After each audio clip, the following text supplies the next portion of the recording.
Hello दोस्तों, नमस्कार। मैं भी एक आप सभी का बहुत बहुत स्वागत करता हूं आपके अपनी इस यूट्यूब परिवार में। तो आप सब कैसे हैं? उम्मीद करता हूं आप सब अच्छे होंगे और आप सभी के यूपी पुलिस एग्जाम 2026 की तैयारी बहुत ही अच्छी तरीके से चल रही होगी। साथियों, आज के इस क्लास में हम लोग फुल क्वेश्चन पेपर का सॉल्यूशन करेंगे।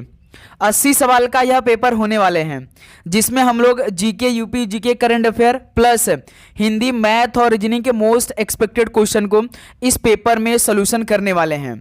तो साथियों, जैसा कि यूपी पुलिस 2026 का एग्जाम 8 जून से स्टार्ट हो रहे हैं, तो टारगेट केवल एक ही हमारा है, वो है 8 जून। तो इसीलिए आज की इस क्लास में जो यूपी पुलिस एग्जाम के लिए मोस्ट इंपॉर्टेंट सवाल बन सकते हैं और जहां से आपके पेपर में सवाल पूछे जाएंगे ही जाएंगे, तो वहीं से सवाल आज के इस पेपर में हम लोग उसी सवालों का सॉल्यूशन करने वाले हैं। तो हम आप सभी से रिक्वेस्ट करेंगे कि आज के इस फुल क्वेश्चन पेपर का सॉल्यूशन आप खुद से ट्राई करिएगा और सभी 80 सवाल को हल करिएगा, जिसमें आपको तो मैथ और रीजनिंग के सवाल हल करना ही चाहिए, क्योंकि जो सबसे इंपॉर्टेंट क्वेश्चन आपके पेपर में बन सकते हैं और यहाँ से बहुत सारे सवाल आपके पेपर में देखने को मिलेगा। तो उन्हीं सवालों को इस क्लास में हम लोग डिस्कस करने वाले हैं। जैसा कि यूपी पुलिस 2026 का परीक्षा 2 घंटे का होने वाले हैं, इसी 2 घंटे में आप सभी को 38 सवाल जीके हल करना होगा, 37 सवाल हिंदी के मिलेंगे हल करने के लिए, 38 सवाल मैथ के रहने वाले हैं और 37 सवाल रीजनिंग के रहने वाले हैं। 150 क्वेश्चनों का आपका पूरा पेपर होगा। एक सवाल आप सही करेंगे तो आपको 2 नंबर मिलेगा। 300 नंबर का पूरा पेपर आप सभी का होगा। यदि इस बार आप सभी को कट ऑफ को क्लियर करना है और एक सीट पक्की करनी है, तो मान के चलिए 150 क्वेश्चन में से कम आप सभी को 140 प्लस का तो टारगेट लेकर चलना ही चलना है। इससे कम आप अपना स्कोर नहीं मान के चलेंगे, लगभग 140 प्लस आप सही करने का प्रयास करिएगा। जब लक्ष्य ऊंचा रहेगा तो हमारा टारगेट भी पूरा होता रहेगा, उससे हमें तैयारी और भी अच्छी होगी। तो साथियों, पहले तो इस पेपर को आप हल करिए और यहाँ से अपनी तैयारी को जांचिए अच्छी तरीके से, सारे क्वेश्चन को। ओके, तो चलिए इस पेपर को हम लोग हल करते हैं। लास्ट में हम आप सभी से स्कोर जरूर पूछेंगे कि आप सभी का आज के इस पेपर से कितना स्कोर रहा। ठीक है, तो देखिए आज का पहला प्रश्न आपकी स्क्रीन पर। हमारी प्रस्तावना में स्वतंत्रता, समानता और बंधुता के आदर्शों को कहां से लिया गया है, यानी किस क्रांति से लिया गया है? हमारी प्रस्तावना में स्वतंत्रता, समानता और बंधुता के आदर्शों को कहां से लिया गया है? तो ये फ्रांसीसी क्रांति से लिया गया है। तो ऑप्शन है बिल्कुल राइट आंसर हो जाएंगे। नेक्स्ट अगला सवाल को देखेंगे। क्वेश्चन नंबर 2 का राइट आंसर क्या बनेगा? भारत के राष्ट्रीय समुद्र विज्ञान संस्थान, इसका मुख्यालय कहां पर स्थित है?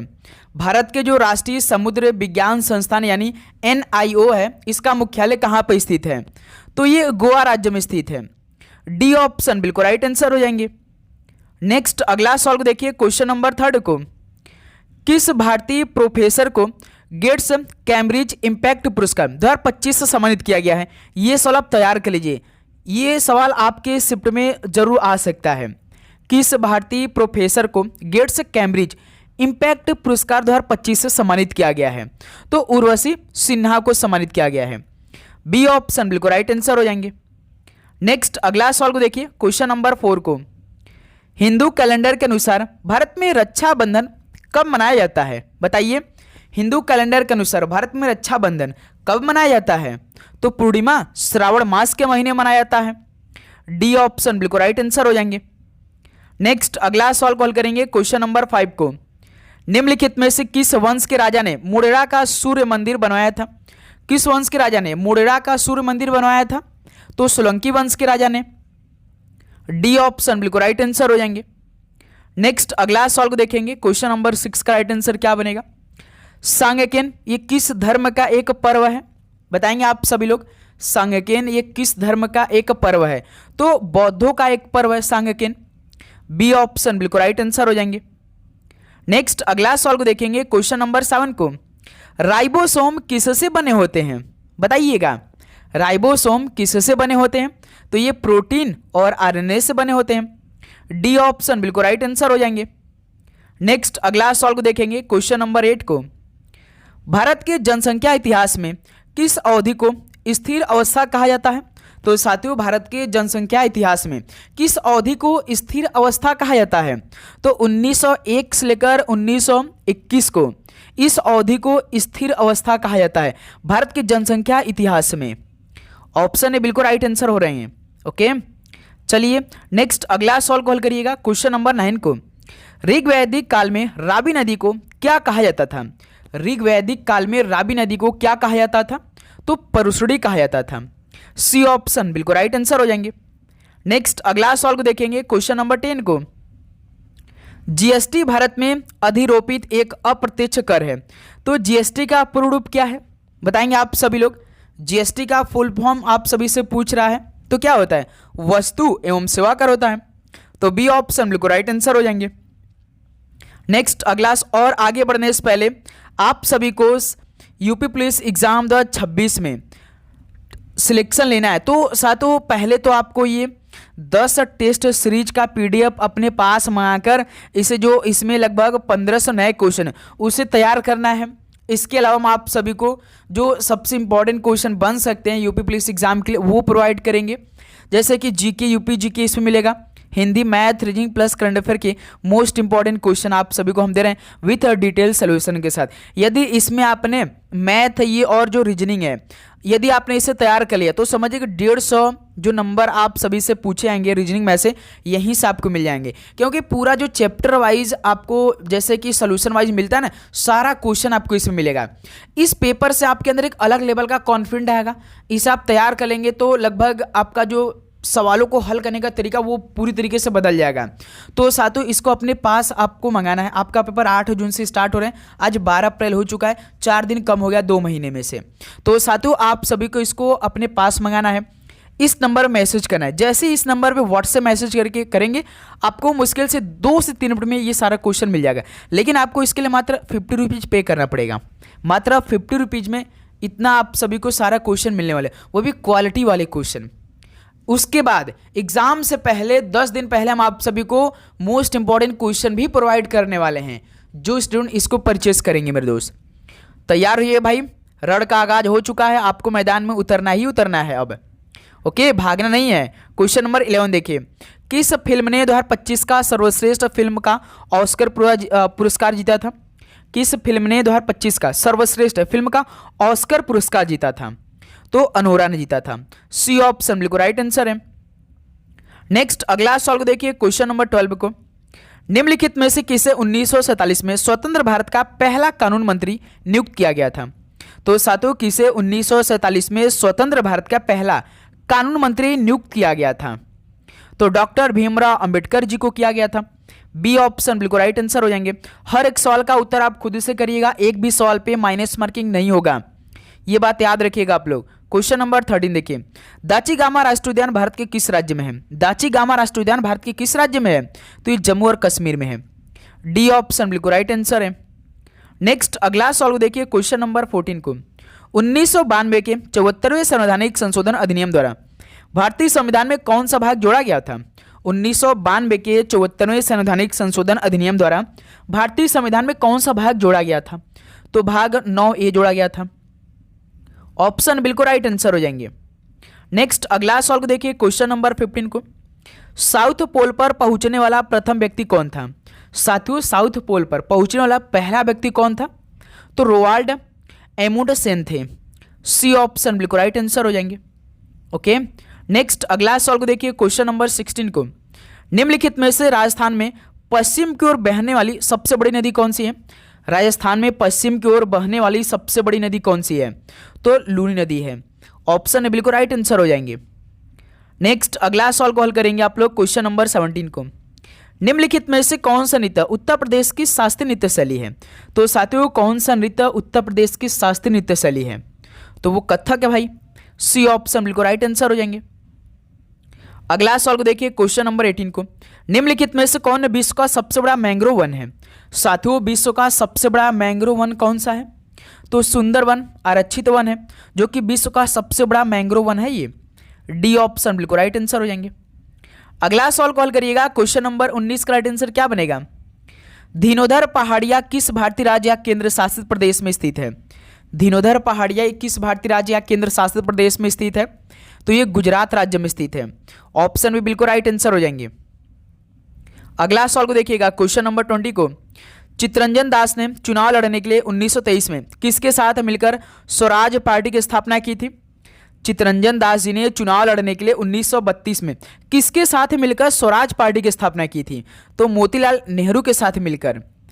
डी ऑप्शन बिल्कुल राइट आंसर हो जाएंगे। अगला सवाल को देखिएगा, क्वेश्चन नंबर 21 को, निम्नलिखित में से कौन से सोशल मीडिया में स्क्रैप बुक नामक एक विशेषता है? कौन से सोशल मीडिया में स्क्रैप बुक नामक एक विशेषता है? तो फेसबुक में भाई। बी ऑप्शन बिल्कुल राइट आंसर हो जाएंगे। अगला सवाल कॉल करिए, क्वेश्चन नंबर 22 को, 90 डिग्री पूर्वी मध्याह्न कहां से नहीं गुजरती है? यानी किस राज्य से जो 90 डिग्री पूर्वी मध्याह्न वो नहीं गुजरती है?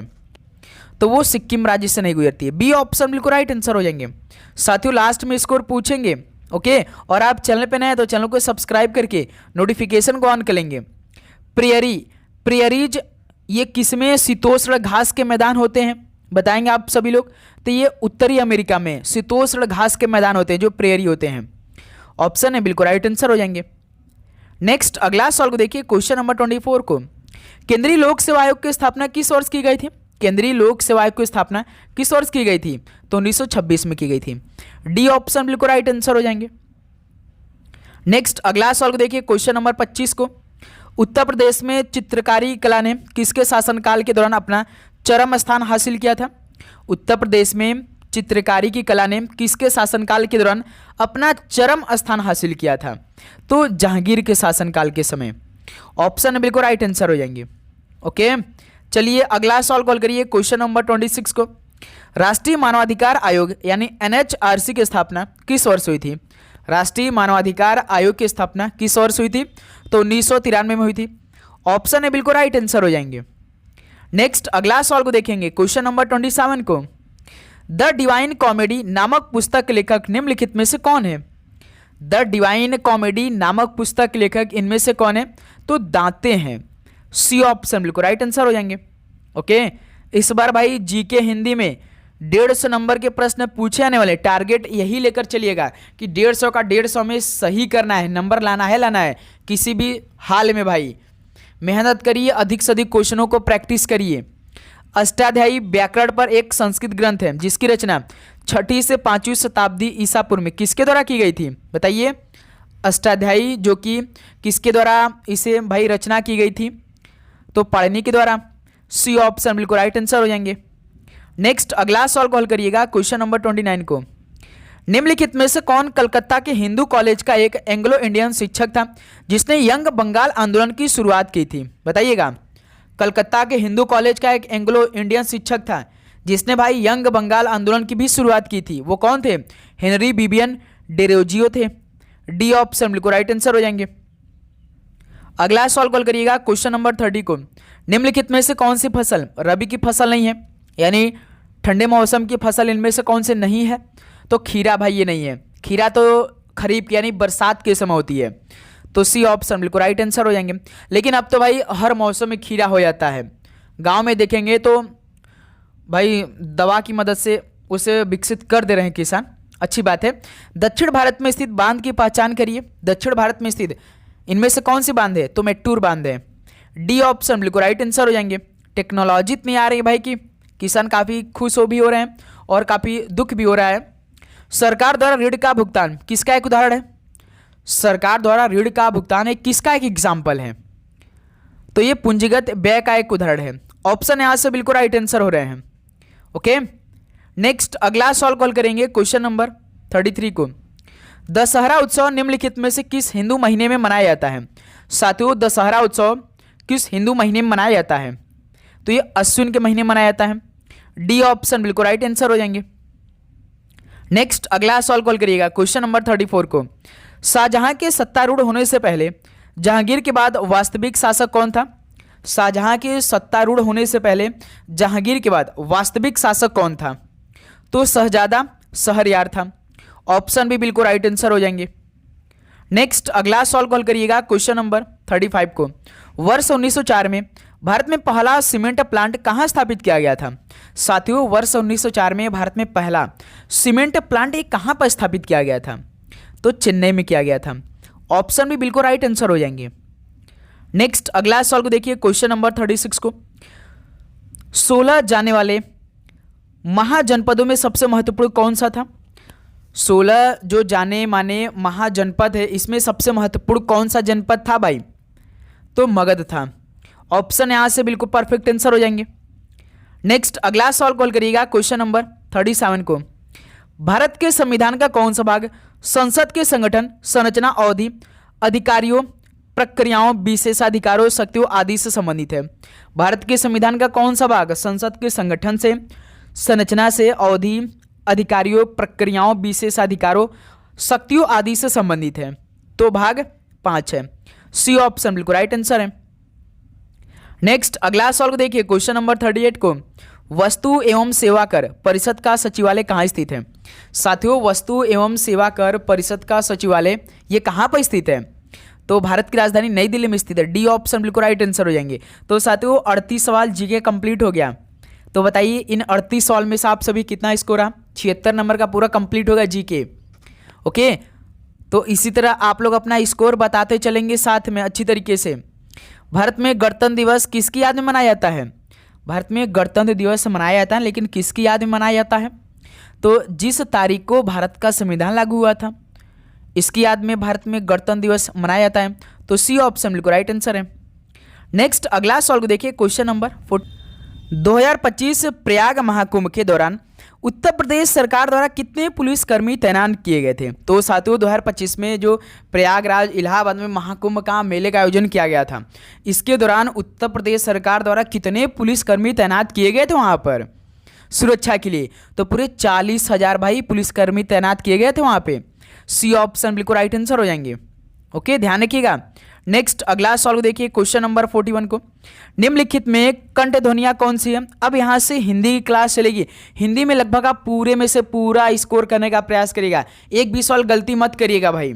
ओके, तो कंठ ध्वनियां इनमें से कौन सी है?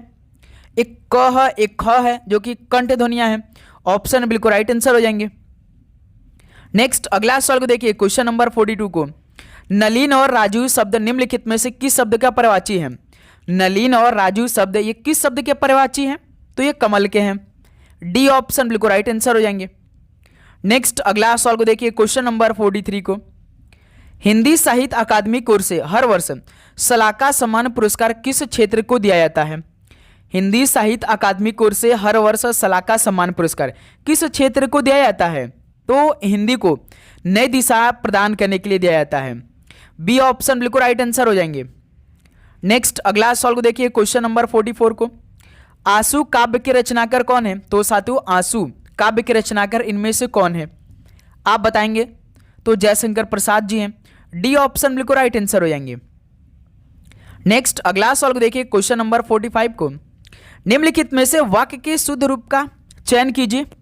साथियों वाक्य के शुद्ध रूप का चयन करना है। तो कौन सा में है? वह एक विदुषी महिला थी। ये बिल्कुल शुद्ध वाक्य भाई।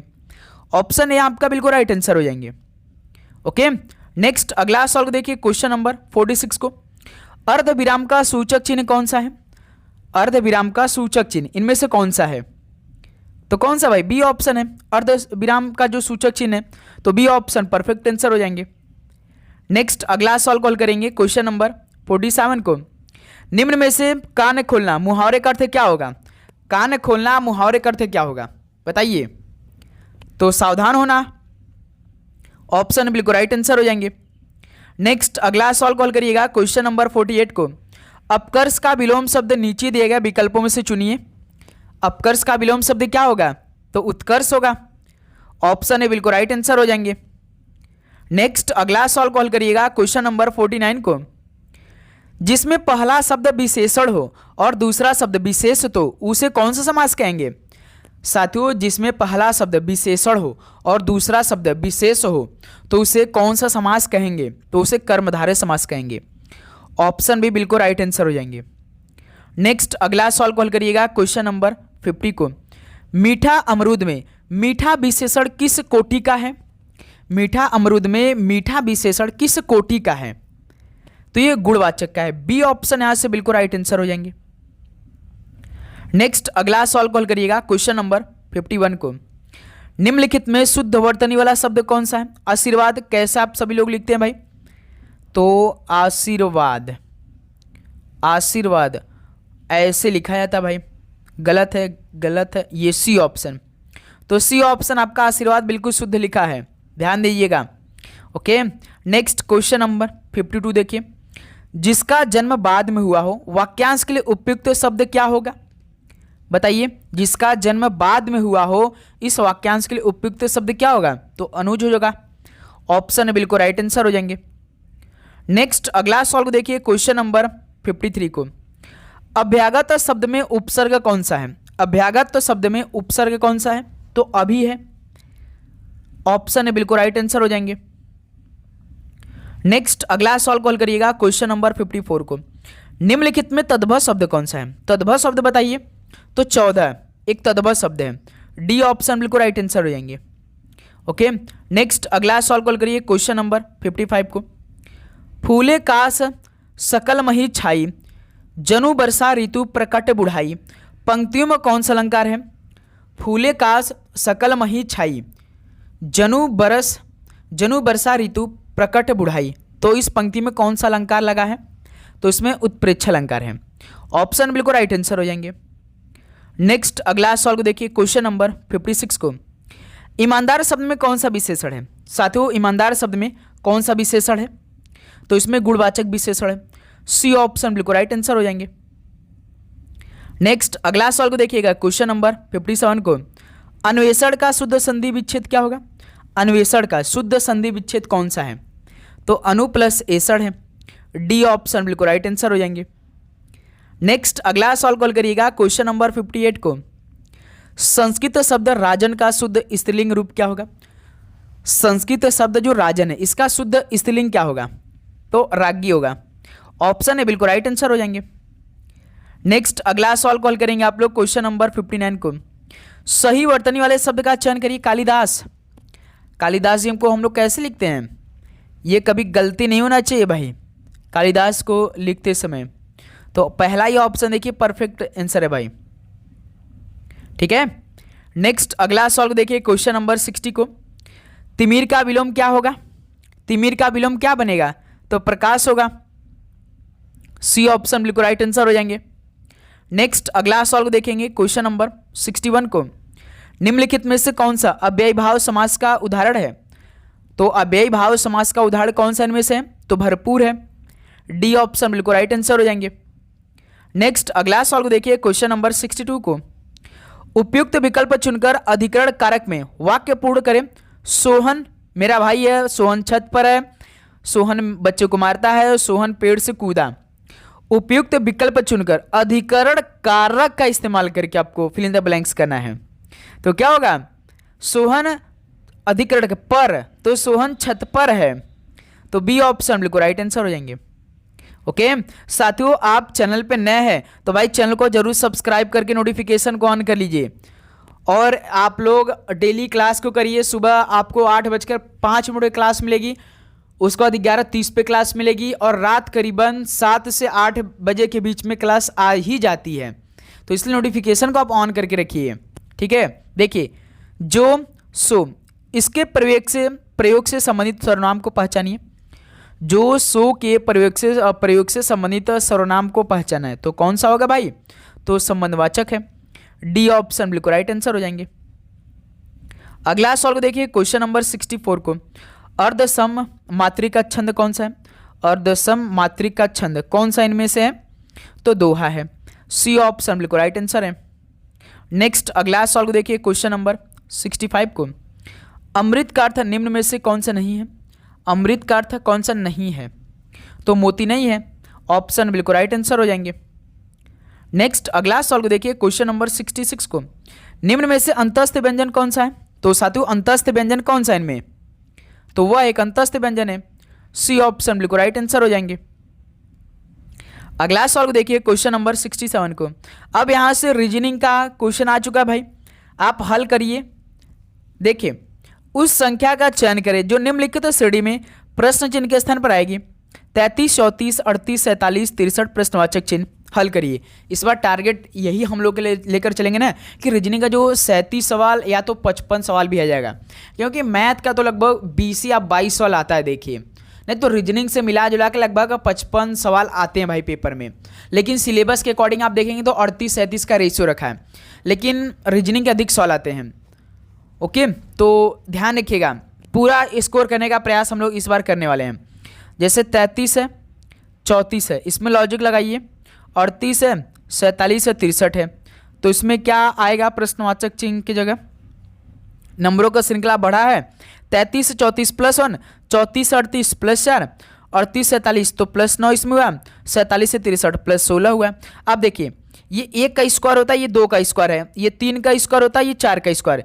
इसमें क्या किया भाई, सिंपल सा 1 का स्क्वायर, 2 का स्क्वायर, 3 का स्क्वायर, 4 का स्क्वायर करने के बाद श्रृंखलाओं को आगे बढ़ाया है। तो इसी प्रकार हम 5 का स्क्वायर कर सकते हैं, 5 का स्क्वायर 25 होता है, तो ये इस 25 को हम 63 में जोड़ेंगे तो कितना आएगा, 63 में 25 को जोड़िए, 5 3 8 6 2 8 यानी 88 आएगा। तो देखिए ऑप्शन भी दिया है सी ऑप्शन, तो राइट आंसर बनेगा इस सवाल का। क्लियर? नेक्स्ट अगला सवाल को हल करेंगे, क्वेश्चन नंबर 68 का राइट आंसर क्या बनेगा? ये भी अच्छा सवाल है भाई, इस सवाल को थोड़ा सा आपको समझना है पहले। यदि प्लस का अर्थ माइनस है, माइनस का अर्थ है गुणा, गुणा का अर्थ है भाग, और भाग का अर्थ प्लस है, तो निम्नलिखित में से कौन सा समीकरण सही होगा? यानी हर एक ऑप्शन को हमें चेक करना पड़ेगा भाई। जो ऑप्शन LHS बराबर RHS हो जाएगा तो हमारा आंसर हो जाएगा। यानी पहला ऑप्शन को हम हल करेंगे पहले सवाल के अकॉर्डिंग, जो प्लस का अर्थ बदलना है, माइनस का अर्थ बदलना है, गुणा का, भाग का। तो पहला ऑप्शन में 105 है, देखिए इक्वल 105 है, तो 105 आ जाएगा, तो समझिए आंसर मिल जाएगा। तो चलिए पहले ऑप्शन को हम बदल लेते हैं भाई, पहला ऑप्शन को उठाते हैं, 108 है, 108 है, प्लस है, तो प्लस का अर्थ क्या है, माइनस, तो प्लस की जगह माइनस कर देंगे, 3 के बाद देखिए माइनस है, तो माइनस का अर्थ क्या है, गुणा है, तो माइनस की जगह हम गुणा रख देते हैं। 36 के बाद देखिए गुणा है, तो गुणा का अर्थ क्या है, गुणा का अर्थ भाग है, तो गुणा की जगह भाग रखते हैं। 6 के बाद देखिए भाग है, तो भाग का अर्थ क्या है, प्लस है, तो भाग की जगह प्लस रख दिए। 15। अब इसको हल करने के बाद हमें 105 लाना है, क्योंकि 105 हमें लाना है, तो इसमें बॉडमस स्क्रीन लगाते हैं हम लोग, 108 माइनस 3 गुणा 6 का भाग 36 में देंगे, 6 बार में +15, ठीक है। फिर इसको देखिए 108 माइनस 3 6 18 +15। अब देखिए ये +15 ये +108 है, तो कितना हो जाएगा, 123। अब 123 में से 18 घटा देंगे तो 105 बन जाएगा। यानी देखिए 105 आएगा ना भाई, 123 में से 18 घटाएंगे तो, यानी इसमें पहला ही ऑप्शन हमारा राइट आंसर हो गया, क्योंकि 105 लाना था, तो 105 बराबर 105 आ गया, तो पहला ऑप्शन इस सवाल का राइट आंसर बनेगा। तो इस तरह से आप सवालों को हल करेंगे। यदि पहला ऑप्शन नहीं मिलता तो दूसरा ऑप्शन भी इसी तरह सवाल के अकॉर्डिंग हमें हर एक साइन को बदलकर हल करना होता, ठीक है। ओके, चलिए नेक्स्ट अगला सवाल को हल करते हैं, क्वेश्चन नंबर 69 को। उस विकल्प का चयन कीजिए जो प्रश्न चिन्ह को प्रतिस्थापित करे। रोम का संबंध इटली से, तो मैड्रिड का संबंध किससे होगा? देश राजधानी ये तो भाई, तो इसमें देश कौन सा, राजधानी कौन सा है बताइए आप लोग। तो देश राजधानी कौन सा है बताइए। जैसे देश इसमें देखिए इटली है, इटली है ना, तो इटली की राजधानी क्या होती है मेरे दोस्त? इटली की राजधानी रोम होती है। तो मैड्रिड भाई किसकी होती है राजधानी बताइए? मैड्रिड राजधानी है तो किसकी होती है? तो स्पेन की होती है। तो बी ऑप्शन बिल्कुल राइट आंसर हो जाएंगे। स्पेन एक देश है, स्पेन की राजधानी मैड्रिड होती है, ध्यान रखिएगा। तो इस सवाल का बी ऑप्शन बिल्कुल राइट आंसर है। नेक्स्ट अगला सवाल को हल करिए, क्वेश्चन नंबर 70 का राइट आंसर क्या बनेगा? किसी निश्चित कूट भाषा में टेडी को 11 के रूप में कूटबद्ध किया जाता है और SUCBVO को 13 के रूप में कूटबद्ध किया जाता है। दी गई कूट भाषा में इतने को किस प्रकार कूटबद्ध किया जाएगा बताएंगे आप सभी लोग। जैसे टेडी TEDI, टेडी का कोड कितना क्या है? 11। तो साथियों जब इस तरह का सवाल आता है तो हम हर एक अक्षर का कोड कर लेते हैं। जैसे T20 है, E5 है, D4 I9, इसको जोड़ते हैं कितना आएगा? 20 5 25, 25 4 29, 29 9 आपका 38, लेकिन हमें तो 11 बनाना है। जब इतना नंबर आए तो हम क्या करें? अक्षर को काउंट करिए। अक्षर में देखिए टेडी में 4 है, यदि 4 में +7 कर दे तो 11 बन जाएगा। क्यों भाई? दूसरा भी चेक कर लेते हैं। जैसे SUCBVO,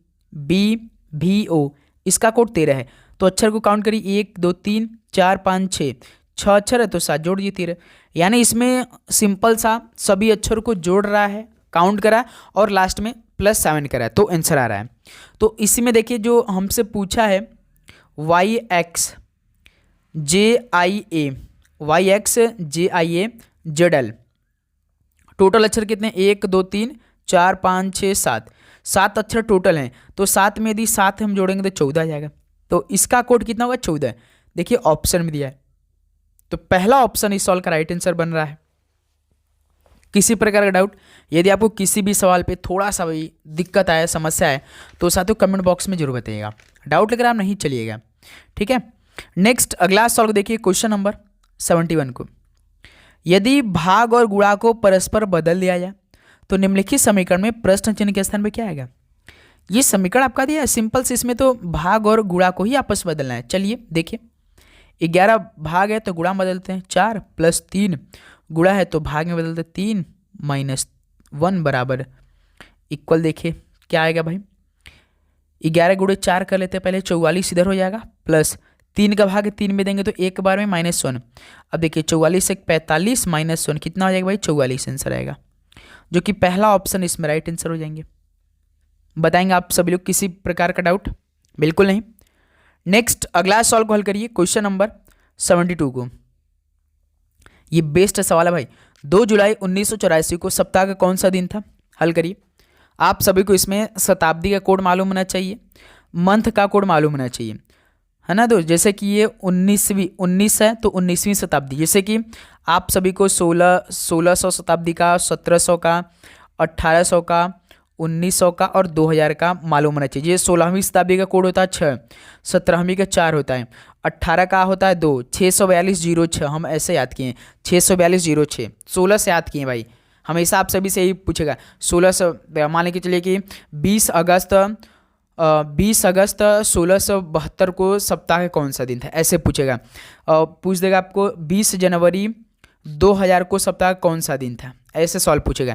जैसे इसमें देखिए 19वीं शताब्दी, तो आप देखिए 19वीं का कितना भाई कोड है 0 है, ठीक है। ये शताब्दी कोड याद रखेंगे, पहला काम ये करेंगे आप लोग।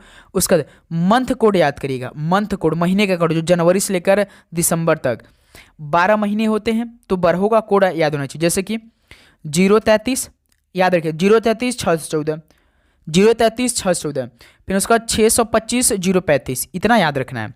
12 तो देखिए जनवरी, फरवरी, मार्च, अप्रैल, मई, जून, जुलाई, अगस्त, सितंबर, अक्टूबर, नवंबर, दिसंबर, ठीक है। 033 614, 625 035, 033 614, 625 035, इतना याद रखना है आपको, ठीक है। ये शताब्दी कोड होगा, ये महीने कोड होगा। तो देखिए जुलाई का कोड इसमें हमें लिखना है। जुलाई कोड कौन सा हो जाएगा, जनवरी, फरवरी, मार्च, अप्रैल, मई, जून, जुलाई, तो 625 यानी 6 है। जुलाई का कोड 6 है, ठीक है। अब हल करने का तरीका क्या है इस सवाल को, इसमें 5 काम करना होता है। जैसे देखिए 2 जुलाई है तो 2 लिख लीजिए, जुलाई का कोड यानी महीने का कोड हमने कितना बताया था 6, 1984 शताब्दी कोड 1900 कितना बताया था 0 होता है। फिर उसके बाद अब देखिए 84, इसको लिख, कौन सा साल है 84वां है तो 84 लिखिए, प्लस अब इस 84 को ना 4 से आपको भाग करना पड़ेगा, 84 को 4 से भाग करना पड़ेगा, जितना शेषफल आएगा उसको लिखना पड़ेगा। तो इसको काटेंगे तो भाई कितना आएगा शेषफल 0 आएगा। 2184 होता है तो इसमें 0 लिखना है आपको, ठीक है, 0 लिखना है। शेषफल 4 का भाग लीप ईयर के लिए हमेशा 4 का भाग आपको लास्ट में एक बार आपको इसको लिखना पड़ेगा, फिर इसी में 4 का भाग देना पड़ेगा, जितना शेषफल आएगा उतना लिखना पड़ेगा आपको। 4 का भाग 84 में देंगे तो शेषफल 0 ही आएगा ना, तो 0 हो जाएगा। फिर इसके बाद आपको यहाँ पर क्या करना है 0 लिख देना है। अब यहाँ से आपको 7 से भाग करना पड़ेगा, इनको जोड़कर कितना आएगा जोड़िए, 2 6 8 8 84 92। अब 92 का भाग आपको 7 में देना है, फिर से 7 का भाग देना, कितना आएगा 13 7 91। शेषफल कितना आएगा भाई 1 आएगा शेषफल। 7 का भाग आप लोग 91 में देंगे तो शेषफल कितना आएगा 1 ही आएगा ना भाई, केवल आपको शेषफल से मतलब रखना है। अब 1 जो है ये किस वीक का कोड है, जैसे कि संडे का 0 होता है ना, मंडे का 1 होता है तो मंडे हो जाएगा, सोमवार होगा भाई। तो 2 जुलाई 1984 को सप्ताह कौन सा दिन था, सोमवार होगा। तो देखिए पहला ऑप्शन बिल्कुल राइट आंसर हो जाएंगे। क्यों मेरे दोस्त, किसी प्रकार का डाउट? शताब्दी कोड, मंथ का कोड याद रखिए, वीक का कोड तब संडे को कोई काम नहीं होता 0 होता है, मंडे शुरुआत, मंडे 1, ट्यूसडे 2 ऐसे करके, ठीक है। तो सम और ऑप्शन है बिल्कुल राइट आंसर हो जाएंगे।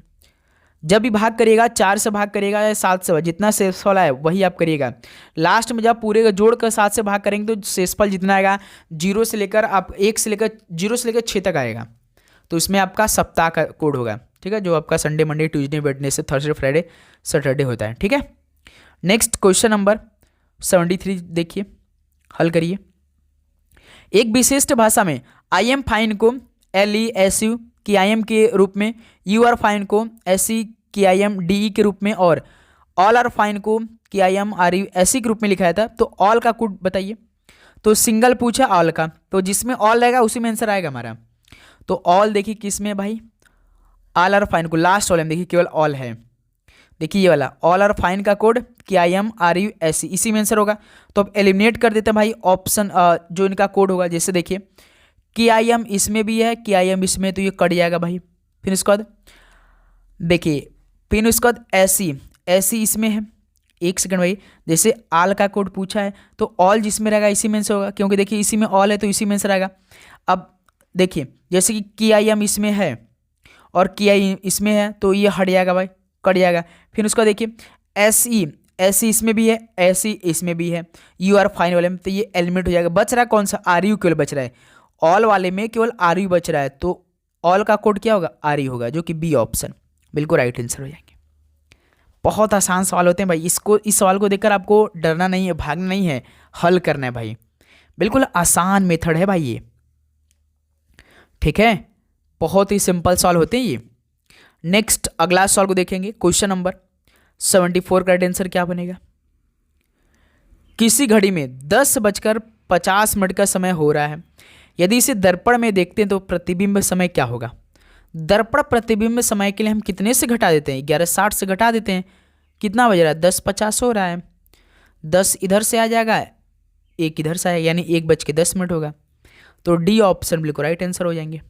बताइए दोस्त मेरे, किसी घड़ी में 10:50 का समय हो रहा है, दर्पण में देखने प्रतिबिंब समय क्या होगा।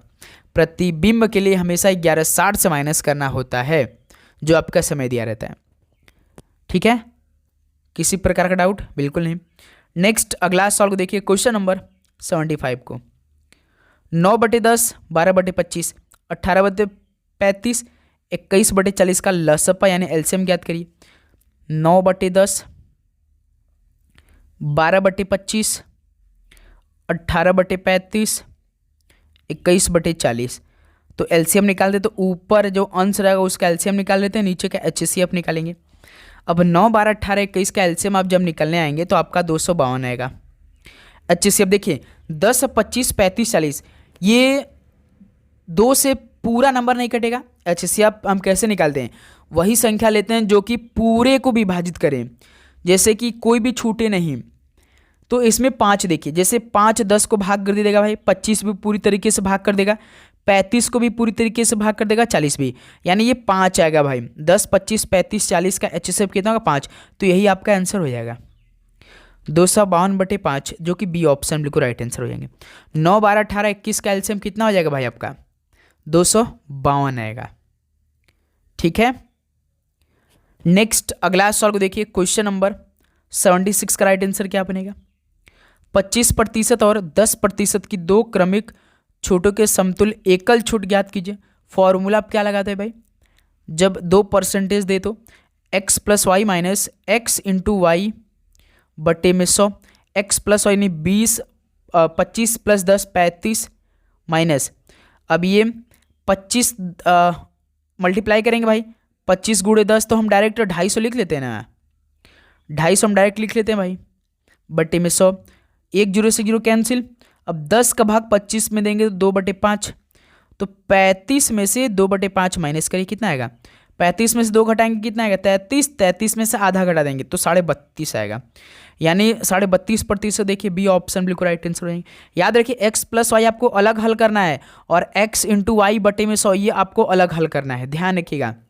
इसी तरह हमने हल किया है, जैसे x + y यानी 25 10 35 यहाँ लिख दिया, फिर उसके बाद x × y यानी 25 10 में 250, 250 बटे 100 करेंगे कितना आएगा आपका, 2.5 आएगा। तो 35 में से जब 2.5 को आप घटाएंगे तो 32.5 आएगा ना, तो 32.5% होगा, जो कि बी ऑप्शन बिल्कुल राइट आंसर हो जाएंगे। क्लियर। नेक्स्ट अगला सॉल्व देखिए क्वेश्चन नंबर 77 को। एक महिला ₹4,000 में एक घड़ी खरीदती है और उसे 13% की हानि बेच देती है, तो घड़ी का विक्रय सेलिंग प्राइस कितना होगा बताइए। जैसे कि कास्ट प्राइस 4,000 दिया है, ठीक है, और उसको लॉस कितना हुआ है, हानि कितना हो 13% का। तो सेलिंग प्राइस पूछा है तो फॉर्मूला क्या होता है, 4,000 कास्ट प्राइस इंटू कोई 13% की हानि हुई, यानी 100 से 13% की हानि होगी, वो 87 बचेगा, बटे में 100, 00 से 00 कैंसिल, 40 का गुणा 87 में कर दिए, आंसर आ जाएगा 4 से 28, 8 आ रहा है भाई, यानी 3840 होना चाहिए। देखिए 3480 होगा भाई, एक सेकेंड, 3480 होगा, जो कि बी ऑप्शन बिल्कुल राइट आंसर है। 40 गुणे 87 करिए, कितना आंसर आएगा 3480 आएगा। कितना आएगा 3480 आएगा। तो इस सवाल का बी ऑप्शन बिल्कुल राइट आंसर हो जाएंगे। बताएंगे आप सब लोग किसी प्रकार का डाउट इस सवाल में। 3480 सबका आंसर आ रहा है भाई। ओके, नेक्स्ट अगला सवाल को हल करते हैं। क्वेश्चन नंबर 78 का राइट आंसर क्या निकल के आएगा। ये भी भाई बेस्ट ही लेवल का सवाल है। देखिए, ए एक कार्य को 18 दिन में कर सकता है, बी से 12 दिन में कर सकता है और सी से 9 दिन में कर सकता है। ए और बी ने केवल 4 दिन कार्य किया, तो शेष कार्य को पूरा करने में सी को कितने दिन लगेंगे। तो दोस्त मेरे, जैसे ए किसी एक कार्य को 18 दिन में कर रहा है, ठीक है सर जी, बी इसे 12 दिन में कर रहा है, ठीक है, सी इसे 9 दिन में कर रहा है। तो पहले टोटल काम निकाल लेते हैं, फिर उसके बाद एक दिन का काम निकालेंगे। टोटल काम आप जानते हैं, तीनों का एलसीएम ले लेते हैं। 18 12 9 का एलसीएम कितना था, 18 दूना 36, 36 हो जाएगा भाई। टोटल काम ही कितना होगा 36। अब ए का एक दिन का काम निकाल लेते तो भाग दे देंगे 18 का 36 में, तो 2 दिन का होगा। 12 का भाग 36 में देंगे 3 बार में, 9 चौका 36, ठीक है। अब सवाल देखिए, ए और बी ने केवल 4 दिन काम किया, तो एक दिन का काम ए बी का कितना है, ए प्लस बी का एक दिन का काम 2 + 3 है 5 है। क्यों भाई 5 ही है ना। ए का एक दिन का काम 2 है, बी का एक दिन का काम 3 है, तो इन दोनों का टोटल काम एक दिन का 5 है, लेकिन वो दोनों मिलकर 4 काम करें, टोटल काम इनका कितना हो जाएगा 20 काम हो जाएगा भाई। 4 सवाल बोला ना कि ए और बी ने केवल 4 दिन कार्य किया, तो 20 दिन हो गए। फिर उसके बाद जो शेष कार्य है 36, टोटल कार्य तो 36 है मेरे दोस्त, तो 36 में से 20 को माइनस करिए, कितना बचेगा 16 कार्य। शेष कार्य 16 बचा, लेकिन सी को कितना दिन, सी का एक दिन का काम कितना है 4 काम है, तो 4 का भाग जब 16 से कराएंगे तो कितना बचेगा 4 दिन, यानी सी को कितने दिन लगेंगे 4 दिन लगेंगे, यानी सी ऑप्शन राइट आंसर हो जाएंगे।